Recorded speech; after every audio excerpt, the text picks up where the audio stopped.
스바냐 1장 14절부터 2장 3절 말씀 같이 합니다. 여호와의 큰 날이 가깝도다. 가깝고도 심히 빠르도다. 여호와의 날의 소리로다. 용사가 거기서 심히 애곡하는도다. 그날은 분노의 날이요 환난과 고통의 날이요 황무와 회기의 날이요 캄캄하고 어두운 날이요 구름과 흑암의 날이요 나팔을 불어 경고하며 견고한 성읍을 치며 높은 망대를 치는 날이로다. 내가 사람들에게 고난을 내려 맹인같이 행하게 하리니 이는 그들이 나 여호와를 범죄하였음이라. 또 그들의 피는 흘리워서 티끌같이 되며 그들의 살은 분토같이 될지라.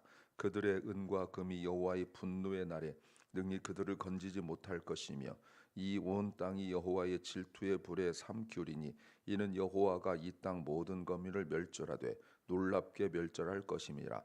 수치를 모르는 백성아 모일지어다 모일지어다. 명령이 시행되기 전 광음이 겨같이 날아가기 전 여호와의 진노가 너에게 임하기 전 여호와의 분노의 날이 너에게 이르기 전에 그리할지어다.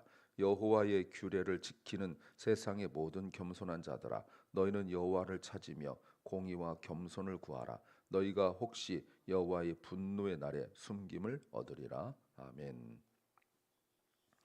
하나님의 날, 여호와의 날, 심판의 날, 즉 예루살렘이 멸망할 날이 멀지 않았다.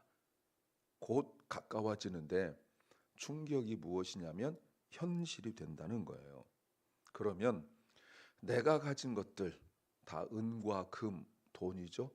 그렇게 풍요롭고 잘 살아보려고 하나님 제대로 섬기지 않고 세상 속에서 또 우상 숭배하면서 살았던 모든 것들이 여호와의 심판을 막을 수 없다는 겁니다. 이런 때 필요한 것이 겸손과 회개라고 말씀하고 있습니다.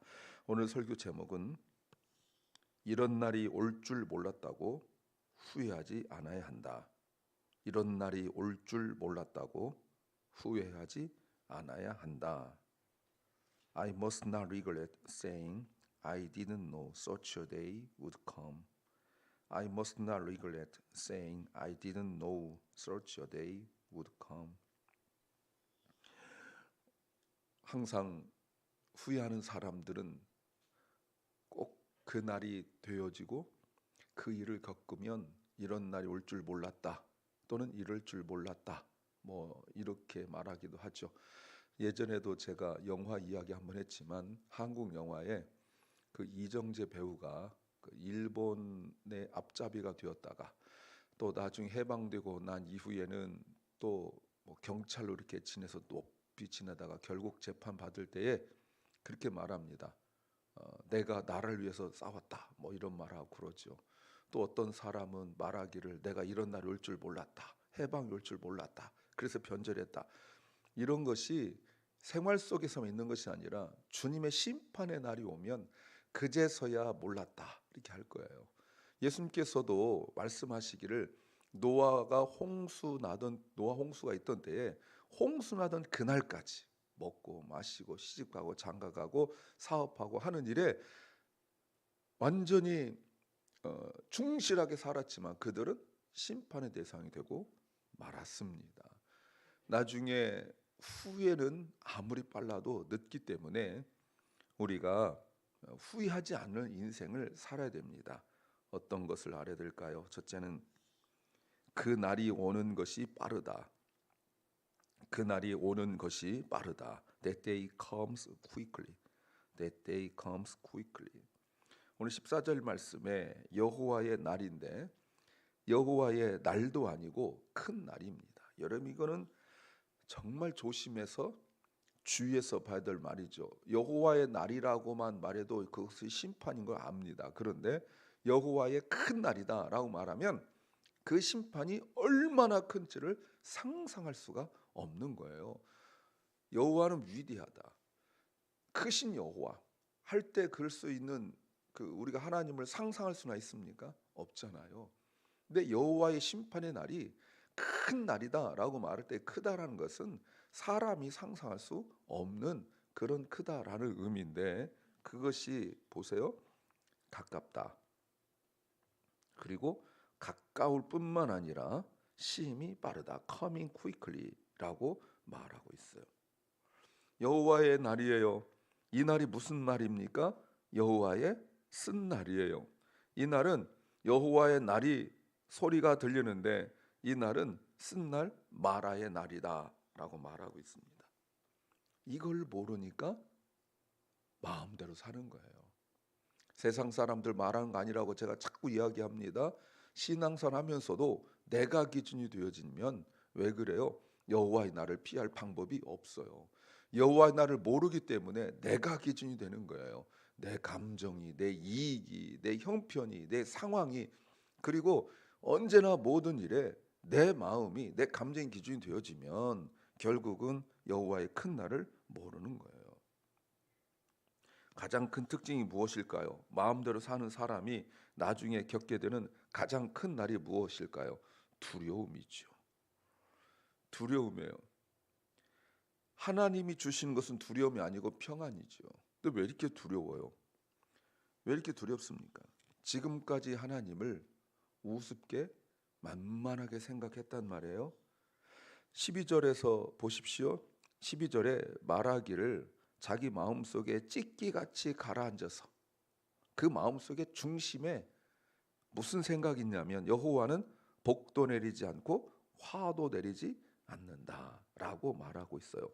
근데 여러분, 이게 그냥 봐서 그렇지 NIV 성경에 보면 The Lord will do nothing, either good or bad. 하나님을 뭐로 여겼어요? Nothing. 하나님은 아무것도 못하는 존재예요. 여러분, 이 단어가 사실은 우상한테 붙을 단어거든요. 근데 하나님을 믿는 사람들이, 세상 사람들이 하는 말이 아닙니다. 이방 사람들이 하는 말이 아니라 하나님을 섬긴다고, 하나님 믿는다고 와서 예배하는 사람들이 하나님에 대하여 nothing이라고 생각하니까 그렇게 건방진 거예요. 권력자 앞에서, 대통령도 아니고 왕도 아니고 조금만 권력 있는 사람 앞에서 그렇게 굽신거리고 그렇게 낮아지고 비위 맞추면서 그 하나님 앞에서 하나님을 어떻게 생각하냐면 nothing이라고 생각하는 것은 정말 우습게 여기는 거예요. 얼마나 두려운지 14절, 용사가 거기서 심히 애곡하고 있다라고 말합니다. 그 용맹한 사람이 두려우니까, 왜요? 할 수 있는 것이 아무것도 없기 때문에. 용사인데 힘없는 백성, 어린아이 뭐 이렇다 하면 이해가 돼요. 그런데 용사인데 그동안 잘난 척은 다 하고 살았잖아요. 내가 용맹한 사람이야, 나는 내 힘으로 뭐든지 할 수 있어, 까불지 마, 이렇게 했던 사람이 여호와의 날 앞에서 할 수 있는 게 아무것도, 오히려 자기가 nothing인 거예요. 하나님을 nothing이라고 생각하고 자기 힘으로 돈 벌고 자기 힘으로 권력 잡고 자기 힘으로 살아가려 했던 사람이 여호와의 날 앞에서 nothing이라고 생각했던 하나님 앞에서 자기가 nothing, 아무것도 아닌 존재가 되고 만 거예요. 이걸 이제 알 때가 와요. 하나님의 진노가 15절, 그날은 어떤 날입니까? 분노의 날이요, 환난과 고통의 날이요, 황무와 폐괴의 날이요, 캄캄하고 어두운 날이요, 구름과 흑암의 날이요. 이거는 도무지 설명할 방법이 없으니까 이 날이다 하나로만 말할 수 없는 무서운 단어들 아니에요? 이게 실제로 그렇다는 것이 아니라 인생에 겪을 일이 그렇다는 거예요. 하늘이 깜깜하다, 우리 이런 말 하잖아요. 지금 그렇게 하늘이 깜깜하다 하더라도 이해가 되는데, 깜깜하고 공허하고 하는 그 온갖 단어들을 다 가져오고 있는 거죠. 한 단어 한 단어가 얼마나 힘든 단어예요. 이 말이 무슨 말입니까? 여러분, 15절이 무슨 말이에요? 겪어봐야 한다. 꼭 어리석은 사람들은 당해봐야 알고, 어리석은 사람들은 겪어야 알고, 그때서야 후회하기를, 그때 조금 운동할 걸, 예를 들면 그때 음식 조심해서 먹을 걸, 아 그때 내가 순종할 걸, 아 그때 내가 예배 열심히 드릴 걸, 아 그때 내가 섬길 걸, 이라고 언제 하냐면 건강을 잃고 돈 잃고 그리고 모든 것들이 없어지고 나면 그때서야 후회하는 거예요. 그때 오늘이 어떤 날인지 다시 보세요. 15절, 분노의 날이요, 환난과 고통의 날이요, 황무와 폐괴의 날이요, 캄캄하고 어두운 날이요, 구름과 흑암의 날이다. 하나님께서 성경 66권에서 이렇게 말씀하신 적이 언제 있어요? 없어요. 꼭 겪어봐야 아는 거 아닙니까? 물론 예레미야에 보면 겪어도 몰라요. 나라가 멸망당한 일을 겪었는데도 끝까지 자기 고집 부리고 하나님께서 말씀하시기를 순종하라 말씀하셨어도 끝까지 애굽으로 가려 하고 이러지 않습니까? 15절은 창세 이전보다 더 심한 상태. 어제 창조의 역순이라고 그랬잖아요. 근데 오늘 15절은 창조 이전보다 더 심한 상태예요. 그러면 제가 일부러 어제 오늘 창조란 단어 씁니다. 창세 1장 1절에 흑암이 있고 공허하고 혼돈한 것을 정리하신 분이 누굽니까? 하나님이에요. 그럼 오늘 15절에 이 상황을 정리하실 수 있는 분은 누굽니까? 하나님밖에 없어요. 이걸 우리가 인정해야 돼요. 아무리 인생이 캄캄하고 어둡고 힘들어도 이거 정리할 수 있는 분은 오직 하나님밖에 없어요. 이걸 우리가 인정해야 돼요. 자, 16절 나팔을 불어 경고하며 견고한 성읍을 치며 높은 망대를 치는 날이로다. 바벨론이 유다를 침공하고 예루살렘 침공했는데 그동안 예루살렘이 왜 이렇게 교만했는지 나왔죠? 견고하고 높은 망대 가지고 그동안 교만했는데 하나님께서 바벨론을 사용하셔서 공격하니까 그 모든 것들이 아무 소용 없는 거예요. 아무 소용 없음이 여러 군데 나와요. 15절에 16절에서도 나오고요. 또 하나님께서 말씀하신 거 18절 말씀에서도 은과 금이 나와요. 아까 14절에서 힘 나왔죠? 힘, 또 성벽, 또 돈. 하나님의 진노 앞에서 아무것도 아니라는 거예요.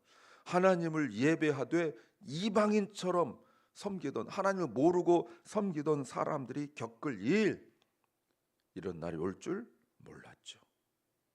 이런 날이 올 줄 몰랐어요. 그 날이 오고 있습니다. 주님께서도 세례요한도 첫 메시지가 회개하라, 천국이 가까이 오고 있다. 이제 coming이라고 말씀하셨어요. 그 날은 옵니다. 두 번째는 어떤 노력도 헛되다. 어떤 노력도 헛되다. Any effort is in vain. Any effort is in vain.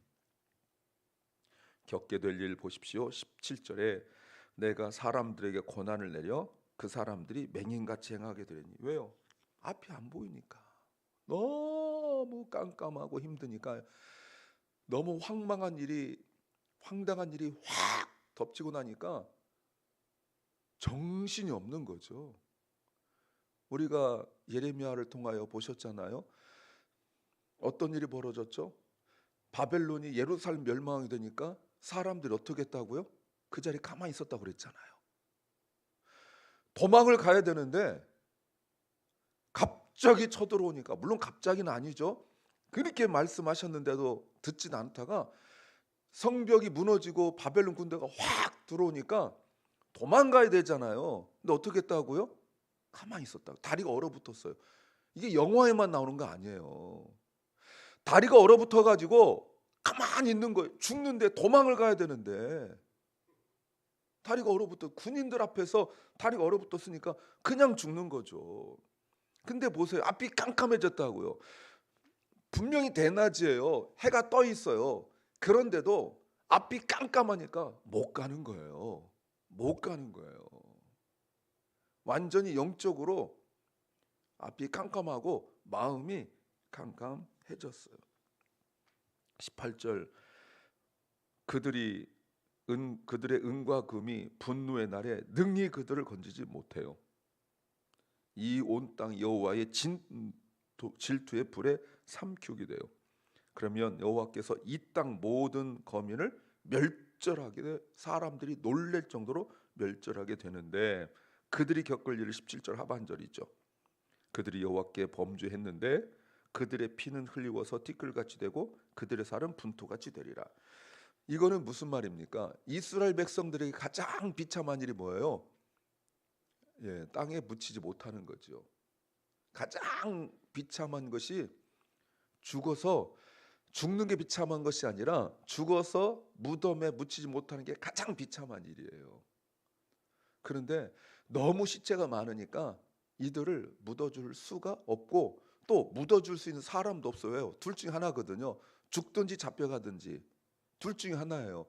그런데 어떻게 길거리에 쓰러져 있는 전쟁통에 그 사람들 묻어줄 수가 있겠어요. 그러니까 어떻게 되고 말아요? 그냥 땅에서 썩어지고 마는 거예요. 비참한 인생이 되는 거예요. 무슨 뜻이에요? 하나님 앞에 가지 못했다는 뜻입니다. 여태 하나님 믿었는데 자기 나름대로 믿었죠. 다시 한번 보세요. 지금의 상황이 마치 맹인이 움직이듯이 아무것도 하지 못해요. 왜 심판하신다고요? 여호와께 나 여호와께 17절 범죄하였기 때문이다라고 하나님 분명히 밝혀요. 그러면 물어요. 그들의 범죄가 무엇입니까? 예배 안 드린 건가요? 드렸죠. 봉사 안 한 건가요? 했죠. 헌금 안 한 건가요? 했죠. 근데 뭐가 근본적인 범죄입니까? 하나님을 하나님으로 인정하지 않은 것. 이게 큰 범죄예요. 우리의 직장 생활은 그러면 안 되지만 사장 인정하지 않을 수 있잖아요. 내가 처자식 먹여 살려고 다니지, 내가 돈 벌려고 오지, 내가 뭐 사장님 존경하고 이렇게 하지 않아도 내 일만 성실히 하면 안 잘리고 할 수 있잖아요. 뭐 그러면 안 되지만 예를 들어서 그럴 수 있다고. 학교도 그래요. 선생님 보기 싫고 뭐 그렇지만 공부할 수 있잖아요. 뭐 그럴 수 있어요. 근데 하나님은 안 돼요. 다 아세요. 하나님을 하나님 인정하지 않는 것은 그 이후에 일어나는 어떤 행위도 아무 소용없어요. 예배로 하든지 헌금으로 하든지 봉사를 하든지 하나님을 인정하지 않는 것은 하나님께 범죄예요. 아론의 두 아들이 제사장으로 임직받던 그날 그들이 제단에서 나오는 불에 타 죽었습니다. 왜 그랬어요? 하나님께서 말씀하신 그 불, the fire, 그것이 아니라 다른 불을 썼기 때문에 그래요. 그게 큰 범죄입니까? 맞아요. 그때 하나님께서 무슨 말씀하셨어요? 네가 날 무시했다. 너희가 날 무시했다 이렇게 말씀하셨어요. 하나님께서 모세에 대하여 모세가 반석을 2번이나 쳤습니다. 그리고 하나님이 모세에게 하신 말씀이 뭐예요? 네가 날 무시했다. 왜? 말씀을 하지 않았으니까. 다윗이 밧세바를 범하고 이랬을 때 하나님께서 선지자를 통해 하신 말씀이 뭐예요? 네가 날 무시했다. 여러분, 말씀대로 하지 않으면 범죄예요. 그러면 어떤 노력도 소용없어요. 세 번째는 한 번 더 인생의 기회를 얻는다. 한 번 더 인생의 기회를 얻는다. We gain another chance at life. We gain another chance at life. 자, 하나님께서 하신 말씀이 2장 1절에 수치를 모르는 백성아 모일지어다 모일지어다. 이런 날이 이르기 전에 모이라는 거예요. 모인다는 말이 반복의 단어인데 다른 형태예요. 단어는 같아요. 그러나 문법적으로 다른 형태예요. 모이라는 거예요. 모이라는 말이 무슨 말이에요? 모여서 회개하라는 거예요. 하나님께 돌아오는 거예요. 근데 이들에 대해서 하나님 뭐라고 말씀하시냐면 수치를 모르는 창피를 모르는 백성들아 라고 말합니다. 주의 무감각한 거예요. 그들이 겪을 일이 수치스러운 일인데 여기서 우리가 어떤 단어 봐야 되냐면 2장 1절에 백성이란 단어를 여러분 밑줄 그으셔야 돼요. 왜요? 하나님이 구약 성경에서 이 백성 나오면 이스라엘 백성들에 대해서 이 백성 나오면 이방인처럼 여기는 거예요. 백성이란 단어는 이 백성 이렇게 하면 하나님께서 예배하는 자들을 향하여 뭐라고 말씀하시냐면 이방인이래요. 하나님을 섬기지 않는 사람들이래요. 하나님이 지금 이 단어를 유대인들에게 예배하고 있는 유대인들에게 예루살렘 백성들에게 사용하시는 단어예요. 그렇다면 지금까지 그들이 어떻게 살았는지 알 수가 있죠. 이방인처럼 하나님을 믿지 않는 사람처럼 하나님 모르는 사람들처럼 살았다는 거예요. 다시 강조하지만 분명 예배 드렸을 텐데 분명히 율법을 알 텐데 그들은 하나님을 모르는 사람들처럼 살았어요. 그렇다면 의미 없는 예배, 감동도 은혜도 없이 참석하는 것의 결과죠. 이게 하루 한 날 갑자기 그랬겠습니까? 매일매일 삶이 자기 자신에게 신앙적으로 허용하는 게 너무 많으면 그렇게 돼요. 처음에 우리가 책상 앞에 앉아 있을 때도 의자에 앉았다가 비스듬히 했다가 나중에 이렇게 했다가 눕는 거 아니겠습니까? 그럼 공부 못하는 거죠. 왜 의자에 바른 자세로 허리 똑바로 펴고 앉아야 됩니까? 태도가 중요하거든요. 근데 예배가 그렇다는 거예요. 조금씩 자기 자신에게 허용하는 거예요. 기도도 조금 줄이고 섬김도 조금 줄이고 예배도 조금 줄여도 갑자기 그랬으면 정말 불벼락에 떨어지고 이랬어야 되는데 괜찮거든요. 그러면 점점 멀어져요. 예전에 요즘은 그런 거에 쓰는 목사님들이 계실까 못 들었지만 예전에 우리 어렸을 때 목사님들이 이런 말씀 자주 하셨어요. 은혜 많이 받을 때 맨 앞자리 앉다가 점점 뒤로 갔다가 빠져나간다 이런 말씀하시고, 저 어렸을 때 그 담임 목사님은 웃으시면서 아마 주님 언제 오실지 모르지만 오시면 수요일 저녁 비 올 때 오실 거라고 이렇게 말씀하셨어요. 왜? 안 오거든요. 예배를 수요 예배 잘 안 오니까 비 오는 날 수요일 저녁에 오지 않으실까 뭐 이렇게 말씀하시고 하도 빠지니까 직분자들이 그 말씀하셨어요. 예, 이게 한 번 예배 두 번 예배 이게 나중에는 정말 미안하고 죄송하다 나중에는 당연히 내가 뭐 이런 말이 들어가는 것이 바로 이런 거예요. 다시 한번 말씀하시죠. 모여라 모여라. 2절 하반절에 못마기 전 심판의 날이 너에게 이르기 전 그때 와라. 그런데 2절 보세요. 이렇게 혼란스럽고 멸망받을 때에 여호와의 규례를 지키는 세상의 모든 겸손한 사람들, 이런 사람도 있다고요. 놀랍죠. 그 어렵고 세상이 어지럽고 혼탁스럽고 변절되고 하는 속에서 말씀을 지키며 말씀대로 사는 사람들이 있다는 거예요. 마치 엘리야 시대에 숨겨진 7천 명처럼 세상이 아무리 타락해도 교회가 아무리 타락해도 말씀대로 사는 극소수의 사람이 있어요. 극소수의 사람이. 예레미야 선지자를 통해 우리가 보셨잖아요. 극소수의 사람이 있어요. 우리가 요한계시를 통해 보셨잖아요. 극소수의 사람이 있어요. 말씀대로 사는 극소수의 사람. 하박국 선지자를 통하여 말씀하신 오직 믿음으로 사는 사람도 있어요. 그들을 향하여 하나님께서 뭐라고 말씀하시냐면 겸손한 자다라고 말해요. 왜 겸손합니까? 하나님 말씀에 순종하고 그 다음 보세요. 여호와를 찾으며 그 다음에 공의 체득하죠. 공의 미시파트 체득과 기억나시죠? 예, 체데크는 여성을 말하고 체데크는 남성을 말하는데 이때는 체데크예요. 똑같은 단어죠. 공의와 겸손을 구하라. 이들이 찾는 것은 공의와 겸손이에요. 찾으란 말이 3번이나 반복적으로 나와 있어요. 이들의 인생이 추구하는 방향이 무엇인지 아는 거죠. 그들은 지금까지 그렇게 겸손하며 말씀에 순종하고 살아왔어요. 그러니까 하나님께서 이렇게 하시는 말씀도 새삼스러운 건 아니에요. 왜? 늘 그렇게 살아왔으니까. 단 한 번도 하나님을 떠나지 않았죠. 지금까지 살아온 방식으로 계속 살아가면 된다는 거예요. 그리고 그들을 구원하실 거예요. 예를 들면 누굽니까? 스바냐 선지자처럼 말이죠. 어떻게 구원하셨어요? 바벨론 멸망당할 때 죽지 않고 포로로 잡혀가요. 예레미야 선지자처럼 말이죠. 생명을 건졌어요.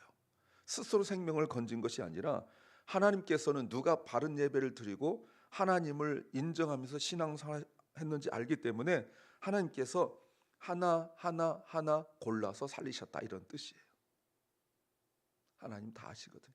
하나 골라냈어요. 하나님의 그들에게 주신 하나님의 축복의 말씀이 이제 내일 4절부터 나와요.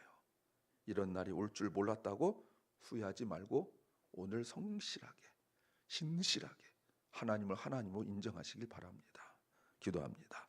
주님, 하나님을 신실하게 진실하게 인정하고 믿고 예배하게 하여 주옵소서. 사랑 결란과 우리 사랑하는 자녀들을 주님이 불쌍히 여기시고 우리 자녀들이 예배 자리에서 하나님을 더욱 깊이 알게 하옵소서. 오늘도 병중에 있는 연약한 성도들 몸도 마음도 치유하여 주시옵소서. 경제적으로 또 신분으로 삶의 곤고함 속에 있는 연약한 심령들을 주님이 붙잡아 주시옵소서. 아버지 하나님, 오늘은 9.11 테러 24주년 되는 날입니다.